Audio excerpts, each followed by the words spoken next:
Chris, today is a difficult day for the Prime Minister. A lot of people watching will be simply baffled and perplexed at the idea that he left those commemorations early. Well, good afternoon, Tom.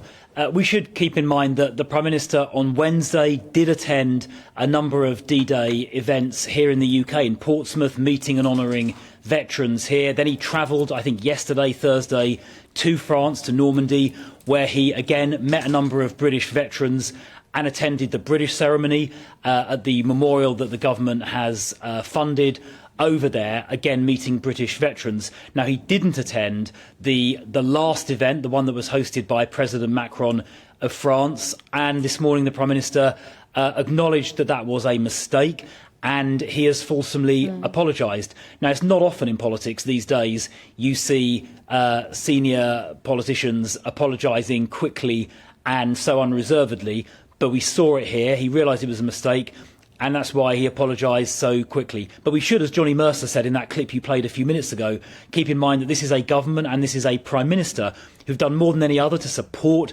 veterans, supporting the Armed Forces Covenant. There were some announcements earlier this week about the extra things we're going to do to help veterans. And, of course, we're supporting the armed forces, pledging to spend 2.5% of GDP on our armed forces, a pledge that Labour has not matched. So this is a government and a Prime Minister committed to veterans and to the armed forces. How do you suppose the Prime Minister came to this decision? He's acknowledged that it was the wrong one, but how was such a decision made, and what does it say about his judgment?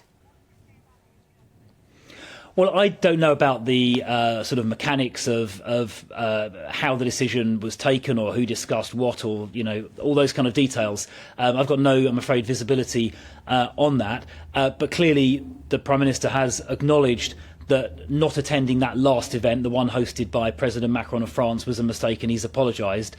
But I'm in no doubt, and Johnny Mercer is in no doubt, no one watching should be in any doubt, that this Prime Minister, Rishi Sunak, supports veterans and supports our armed services, which is why we're going to hit that 2.5% of GDP. It's why we spend more on our military than any other European NATO power.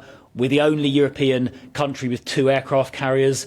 We're one of only 2 European NATO countries, alongside France, to have a nuclear deterrent. We're investing in new kit. This is a government and a Prime Minister that supports the armed services and supports veterans as well. Which then leads to the question of why was this arrived at? And I note that you do say that this was an event hosted by the French President, Emmanuel Macron. This was an international event. The Prime Minister went to the British events. Was it the Prime Minister's calculation that this was a foreign event, that it was not so much to do with us, that perhaps the voters that you're trying to appeal to might only be interested in the British events only and not the international alliance that really D-Day represented? Well, no, I don't think that was the thought process. I'd be very surprised if that was the thought process. But clearly, you know, D-Day symbolises the best of the Western alliance, countries, like-minded, free, democratic countries coming together to liberate Europe from tyranny. And, of course, what happened those years ago, 80 years ago, on D-Day, of course, is relevant today, because once again we see the dark shadow of tyranny falling across the European continent with what Vladimir Putin is doing in Ukraine. So there is modern-day relevance. And we see other hostile states like China and Iran, and the lessons of D-Day, that the free world must work together and, if necessary, make sacrifices to defend our freedom, is a lesson that is as important today as it was 80 years ago, as we look to Ukraine and China and Iran and other hostile countries. Absolutely it is. I guess what's difficult now for the election campaign is that one of your big pledges is to bring in national service. The attack lines almost write themselves now. If, you know, you're proposing all young people go on national service, and then the Prime Minister didn't stick around for that service, for that duty, for something that meant so much to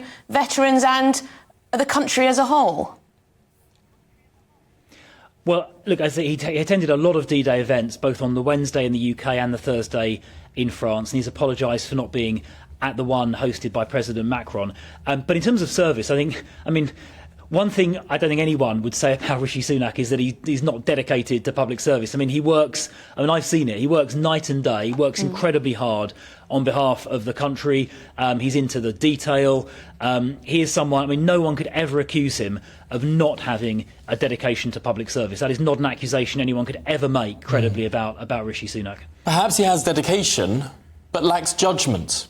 After all, he launched this general election standing in the rain without an umbrella. He promptly then moved across to Belfast, where he made a speech in the Titanic quarter. Insert your own metaphors there. And now we see this, which many people are seeing as just a baffling misstep. Is this just another time of seeing that this is a Prime Minister who gets the calls wrong?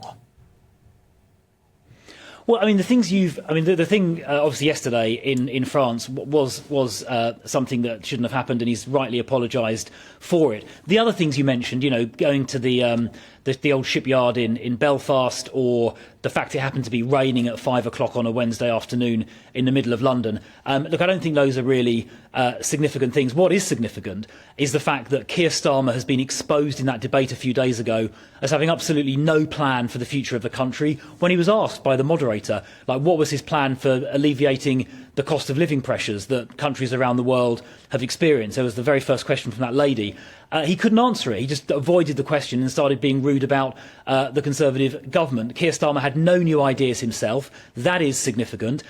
We established in that debate, and there's detail behind it, that Keir Starmer has a £2,000 tax bombshell for the country. Now, Labour ministers have gone around claiming it's a lie, but that is total nonsense. The detail is there. There's a 24-page dossier that forensically goes through each one of Labour's 19 spending pledges and 8 revenue raisers, the net effect of which is a £38 billion bill next Parliament that working families are going to have to pay. That's £2,000 per working family.